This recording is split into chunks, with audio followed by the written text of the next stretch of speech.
Chandigarh mayor चुनाव में आम आदमी पार्टी और कांग्रेस को बड़ा झटका लगा है। इस चुनाव में विनिंग नंबर्स न होने के बावजूद भारतीय जनता पार्टी ने जीत का परचम लहरा दिया है। बीजेपी की हरप्रीत कौर बबला को मेयर चुना गया है। बहुत खुशी हो रही है जी, बिकॉज हमारे पास नंबर्स नहीं थे। हम गठबंधन के अगेंस्ट लड़ रहे थे और उनके पास हमारे पास 16 थे, उनके पास 20 थे, तो हमने उसको रिकवर भी किया और 19 वोटों जो हमें पड़ी हैं वो एक बहुत ही बड़ी जीत मानी जा सकती है। बाद में वोटिंग आपको ज्यादा मिली, इसकी वजह क्या मानती हैं? मैं मानती हूँ कि उनको पहले से ही विश्वास था कि बीजेपी का महापौर ही काम करा सकता है और कोई काम नहीं करा सकता। आइए एक नजर में ये जान लेते हैं कि चंडीगढ़ की नई मेयर हरप्रीत कौर का पॉलिटिकल करियर कैसा रहा है। 60 साल की हरप्रीत कौर रिटायर्ड कर्नल की बेटी हैं। हरप्रीत देहरादून के Convent of Jesus and Mary school में पढ़ाई कर चुकी हैं। हिस्ट्री में उन्होंने ग्रेजुएशन और इंग्लिश से एमए किया है। हरप्रीत के पति देविंदर सिंह बबला कांग्रेस के पूर्व पार्षद रहे हैं। हरप्रीत खुद भी 2 बार पार्षद रह चुकी हैं। उन्होंने दोनों बार रिकॉर्ड अंतर से जीत दर्ज की थी। हरप्रीत कौर चंडीगढ़ के सेक्टर 27A में रहती हैं।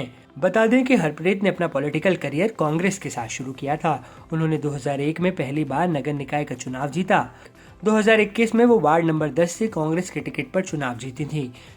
शुरुआत में हरप्रीत और उनके पति देविंदर सिंह दोनों कांग्रेस में थे, लेकिन जनवरी 2022 में दोनों बीजेपी में शामिल हो गए।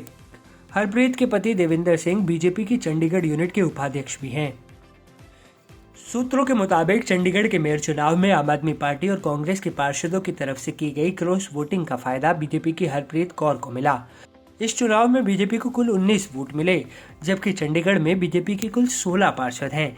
ऐसे में आम आदमी पार्टी और कांग्रेस के 3 पार्षदों ने क्रॉस वोटिंग की, जिसका नतीजा ये रहा कि आम आदमी पार्टी और कांग्रेस को कुल 17 वोट ही मिल पाए। अगर बात चंडीगढ़ नगर निगम में आम आदमी पार्टी और कांग्रेस के पार्षदों की संख्या की करें तो आप और कांग्रेस के मिलाकर 20 पार्षद हैं। भावुक हूँ, मेरा परिवार मेरे बीच में आया हुआ है। तो कांग्रेस के 3 वोट भी आपको मिले? कांग्रेस के 3 वोट मिले।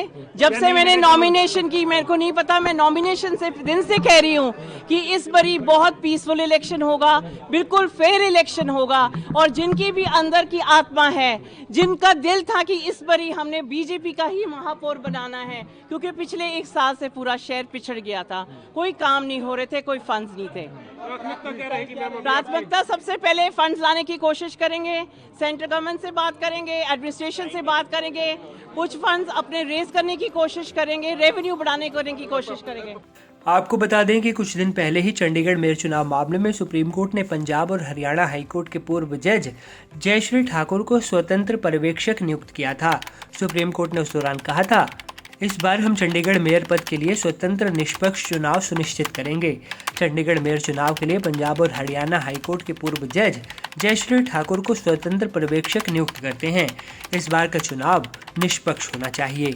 खास बात यह है कि पिछले साल 20 फरवरी को चंडीगढ़ मेयर चुनाव में सुप्रीम कोर्ट का बड़ा फैसला आया था। सुप्रीम कोर्ट ने दोबारा वोटों की गिनती करने के आदेश दिए थे, जिसके बाद अमान्य करार दिए गए 8 बैलेट को कोर्ट ने फिर से मान्य करार दे दिया था। बैलेट पेपर देखने और वीडियो देखने के बाद सुप्रीम कोर्ट ने ये फैसला लिया था। साथ ही रिटर्निंग अफसर अनिल मसीह को फटकार लगाते हुए कारण बताओ नोटिस भी जारी किया था। इसके बाद चंडीगढ़ में आम आदमी पार्टी के कुलदीप मेयर बन गए थे।